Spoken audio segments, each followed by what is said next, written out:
Hi అండి, అందరికీ నమస్కారం. Welcome to my channel. ఈరోజు శ్రావణ మాసం స్పెషల్ ఎలా చేసుకోవాలో చెప్తున్నాను. 2 కప్పుల బియ్యము అలాగే 1 కప్పు మినపప్పు అని శుభ్రంగా కడిగి ఒక 3 లేదా 4 గంటలు నానబెట్టుకున్నానండి. ఈ విధంగా నానబెట్టుకున్న బియ్యాన్ని మినపప్పుని మనం ఇప్పుడు మిక్సీ వేసుకుందాము.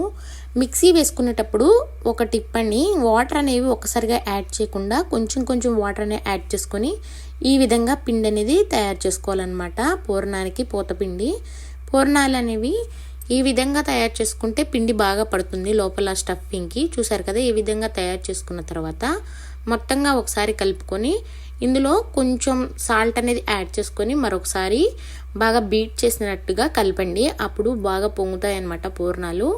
ఈ విధంగా కలుపుకున్న పిండిని మనం పక్కన పెట్టేసుకుందాము. పూర్ణాలకి పూతపిండి అంటారనమాట. ఇప్పుడు మనం ముందుగానే 1 కప్పు శనగపప్పు అనేది ఒక 2 లేదా 3 అవర్స్ నానబెట్టుకొని ఇప్పుడు కుక్కర్లోకి తీసుకుంటున్నానండి. ఇంకొక టిప్ చెప్పాలంటే, ఇప్పుడు ఒక నైట్ అనేది నానితే పచ్చెనపప్పు అనేది చాలా త్వరగా ఉడుకుతుంది. అలాగే మనం మిక్సీ వేసుకునే అంత అవసరం కూడా ఉండదన్నమాట.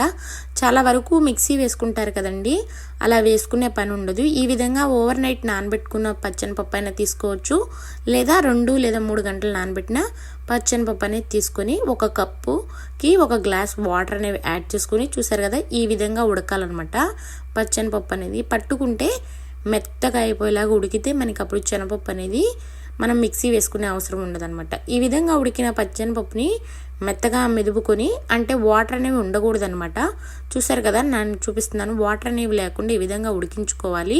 ఉడికించుకున్న తర్వాత కప్పు శనగపప్పుకి కప్పు బెల్లం అనేది యాడ్ చేస్తున్నాను నేను. స్వీట్ తక్కువ తినేవారైతే కప్పుకి కొంచెం తగ్గించి వేసుకోవాలండి. అలాగే కొంచెం స్వీట్ ఎక్కువ తినేవారైతే కప్పు మీద కొంచెం యాడ్ చేసుకొని ఈ విధంగా మెత్తగా నలుపుకున్న పచ్చెనపప్పులోకి ఇప్పుడు మనం బెల్లం అనేది యాడ్ చేసుకుందాం. నేను ముందుగానే బెల్లాన్ని ఈ విధంగా సన్నగా తరుక్కున్నానండి. పచ్చెనపప్పు ఏ కప్తో అయితే తీసుకున్నామో అదే కప్తో బెల్లం అనేది తీసుకుంటే మనకి క్వాంటిటీ అనేది సమానంగా వస్తుంది. ఈ విధంగా బెల్లం ముందుగానే మెత్తగా నలిపి పెట్టుకోవడం వల్ల మనకి ఎక్కువసేపు ఉడికించే అవసరం ఉండదు అనమాట. ఇలా ఉడికించిన పచ్చెనపప్పులోకి బెల్లం యాడ్ చేసాం కదా, బెల్లంలోని వాటర్ అంతా ఎగిరిపోయే వరకు, అంటే నాకు 10 మినిట్స్ అనేది పట్టిందండి.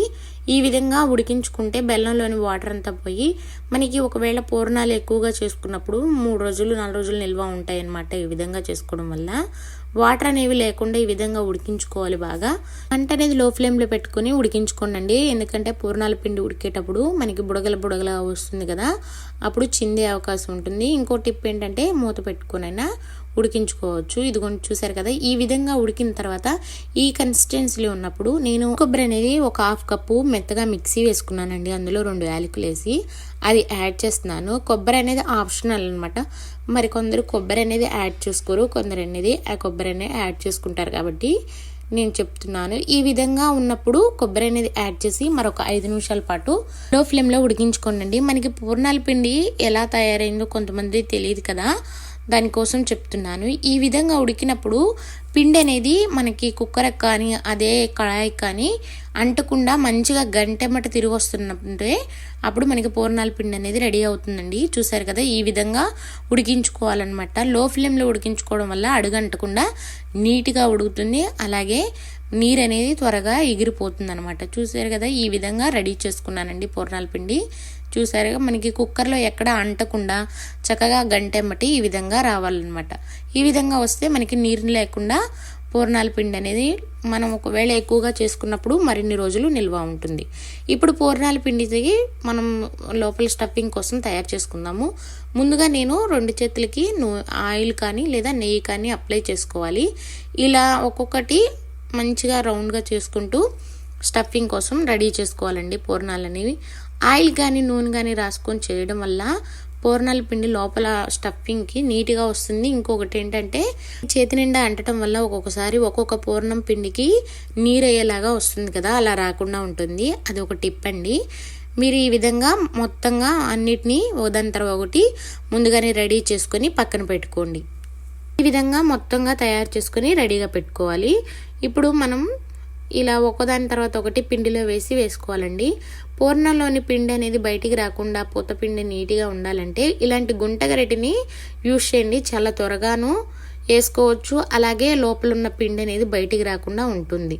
మరొక టిప్ ఏంటంటే, మనం ఇప్పుడు పూర్ణాలు వేసేటప్పుడు ఆయిల్ ఎప్పుడూ హై ఫ్లేమ్లో ఉండకూడదండి, చాలా లో ఫ్లేమ్లో అంటే మీడియం ఫ్లేమ్లో పెట్టుకుని పూర్ణాలు వేసుకోవడం వల్ల పూర్ణం లోపల ఉన్న పిండి అనేది బయటికి రాకుండా మంచిగా కాలుతాయి, అలాగే మంచిగా కలర్ కూడా వస్తాయి.